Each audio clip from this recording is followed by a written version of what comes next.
I want to introduce a great guy, a real master of metal. And that's why the name of his company is Metal Ace. This is Jim Reddick. He came all the way down from central Illinois to show us the techniques on how to use the English wheel. One of those things that, you know, if you don't understand how it works or you just think it's for just motorcycle fenders, Jim's going to show you all the different things that you can do for a wheel. There were airplanes, cars, motorcycles, any kind of metal at all. Ghosts. We have ghosts here.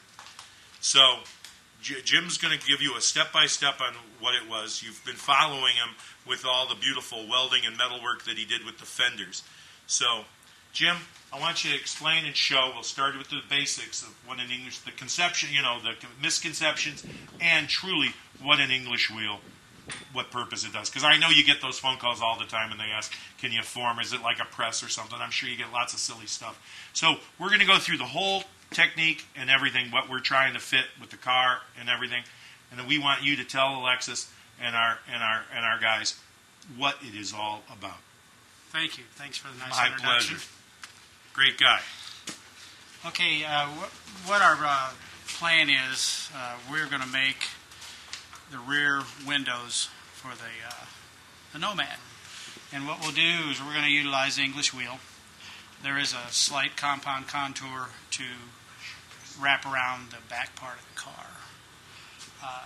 As far as the English wheel is concerned, the anatomy of an English wheel is you have your upper wheel that's flat, and then you have your lower portion of the machine that's called a screw lift assembly.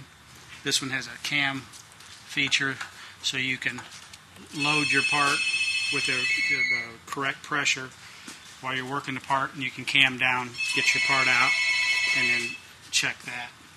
These are the anvil wheels you can get with the machine here. They're different crown heights. Same principle as a body hammer, depending upon how much of how much you want to raise the surface.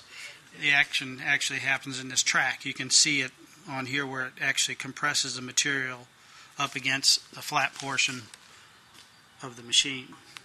The only thing that happens, the reason why you have this clearance here, is to allow for clearance for your profile. If you're doing a bowl, it'll give you all kinds of room for that, compensate for that to fit down in there. When you're doing lower crown portions, you can go all the way down to some that appear to be completely flat, like this one, but it actually has a 12-inch radius on it. This works good for like door skins when you want to put a sweep in it, and just put a gradual, sweep in the panel to keep it from oil canning. But see, these wheels here, all actually, if you look, they have the contacts in them. It's actually a flat portion, and you will see when we're wheeling on the part, it'll actually burnish the part where you can see the wheel actually compressing the material and plastically moving it. And anyway, that's the anvil wheels. There's actually some narrower wheels that are available for motorcycle applications, or just narrower portions when you're doing tighter curves.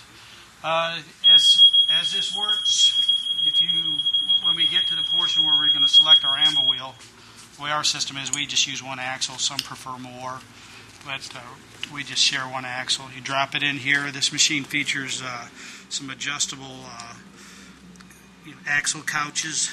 These have pins that move up and down in here, so you can put it inside here. Actually, down, and so you can true the wheel this way, so you get a perfect contact. And that's really important when you're using your wider tracking wheels. Then you just cam up and down once you get your part in there. And this one here, you loosen the gib here, and it has the kick wheel actually moves the screw lift. There's an Acme thread in there that runs it up and down. The reason these spokes are for actually kicking it over, but some guys use this to kind of keep track of how much pressure. If you kick in a half a spoke, that's X amount of pressure, if you want to memorize that kind of stuff. That's the basic anatomy of the machine. This one here was built at the factory. We offer this one in a kit form where you get everything you need except for the steel for the frame and an instruction to build it. So with that, we can start looking at our project.